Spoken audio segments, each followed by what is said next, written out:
morning, but nonetheless, we don't have a ton of injuries to talk about, but we do have some very important ones for submitting your starting lineups this week. Let's go ahead and let's dive into these. Starting off, Michael Wilson, going to be ruled out week 12. Now, obviously, with a normal week, you would not be pumped to go through and start Wilson. However, this may be a little bit of a different week considering the Hollywood Brown update that we have a little later on. So the wide receiver depth chart is dramatically thinned out in Arizona, and maybe Rondale Moore is viable. We'll talk about him in just a bit. Going over to Hayden Hurst. Hayden Hurst is going to be out this week. You weren't starting Hayden Hurst. You're not starting any wide receivers outside of Adam Thielen in this offense anyway, so I don't know why I'm wasting your time. Adam Thielen's the only startable Carolina Panther.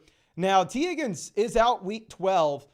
Obviously, this is going to be a very bad offense. Obviously, with no Joe Burrow, you should lower your expectations overall in Cincinnati. And I would say that I am not starting Tyler Boyd even without T. Higgins not playing this week.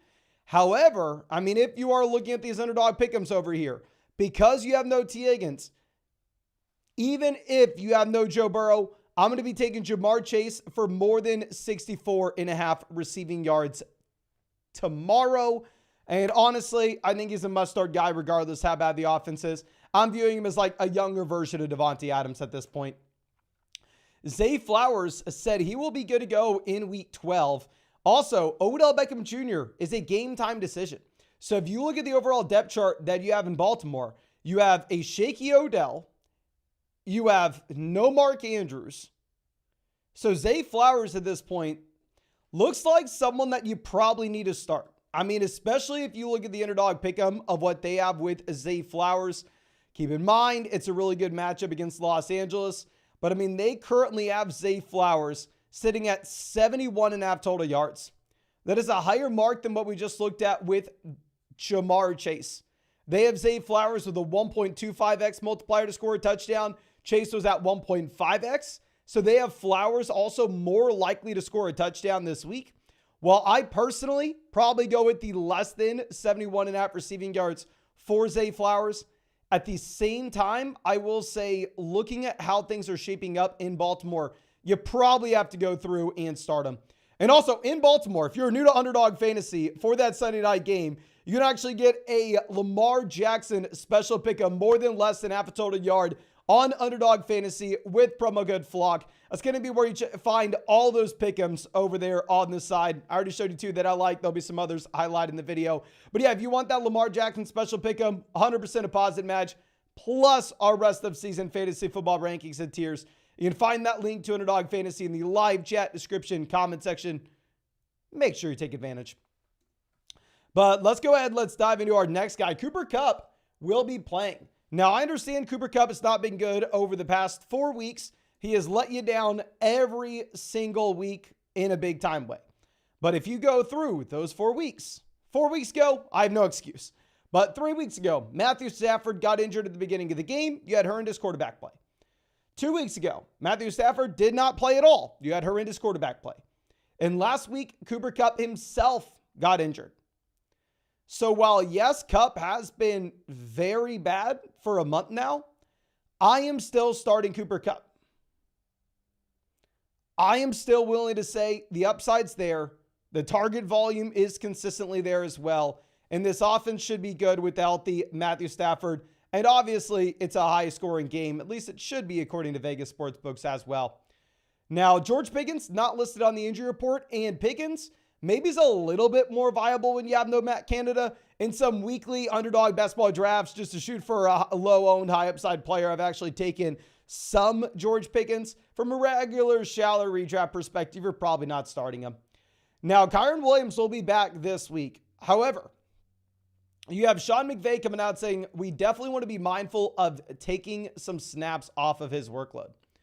So if I'm looking at what we have with Kyren Williams, I would say this is a running back that you still probably start as that mid to low end RB2.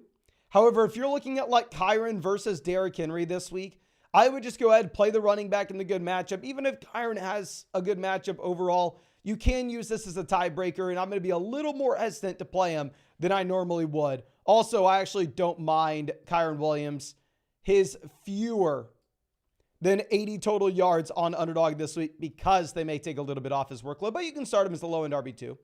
Now, Jalen Burke's going to be ruled out week 12. Really doesn't change too much here. I mean, we should go through and start DeAndre Hopkins and nobody really else in this offense outside of Henry. And Mr. Ling Lang asking, where do you rank Puka now that Kupp is in?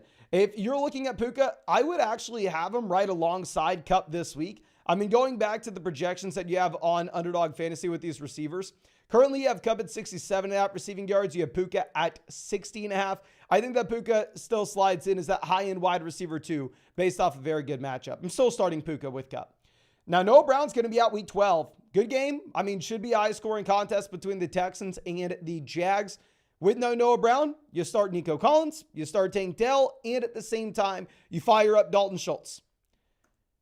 Now, Dameon Pierce will be most likely playing this game. So while I am rooting for Devin Singletary, and while I've told you all over the past few weeks, I drafted an embarrassing amount of Devin Singletary, which looks like it's working out now, but I'm the first person to admit that it was probably a horrendous call, and I made a massive mistake because if you do go through and if you look at what had to happen for Devin Singletary to score points, you had to have CJ Stroud being better than anybody expected and a Dameon Pierce injury. But even if I'm rooting in a big-time way for Singletary this week, still probably not starting him if we can avoid it. I do want to see what the split is between Pierce and Singletary. I think it's probably a running back by committee. Now, Devontae Parker is listed as questionable. Just bringing this up. Do not start any New England Patriot outside of Ramondre Stevenson. Zay Jones most likely is going to be playing. Technically is questionable. I'm expecting him to play. And I know a lot of people are all in on these splits that you have for Calvin Ridley with and without Zay Jones. And while they are compelling, I will say it's a small sample thing. If I had these Jags wide receivers, I would still start Christian Kirk over Calvin Ridley. And you see that with the Underdog pick'ems here as well. They have Kirk ahead of Ridley. Now, Hollywood Brown is listed as questionable still. Very frustrating. This is the injury update that I've been waiting all day for, really hoping that we are going to get something here. He did not practice on Friday. He practiced early in the week, then sat out a Friday practice. That's never a good sign. I would say that in your regular shallow redraft format, you probably don't need to go through and start Hollywood. I would probably rather go ahead, bench all Arizona receivers, fire up Trey McBride, fire up James Conner. But I don't know. I mean, if Hollywood's cleared by tonight or something, then we can plan on him tomorrow. It's a really good matchup. It's really frustrating, obviously, with this being a game later in the day. Gerald Everett listed as questionable. Don't rely on Everett. Don't rely on Donald Parham. The only guy that's startable is a pass catcher in Los Angeles will be Keenan Allen.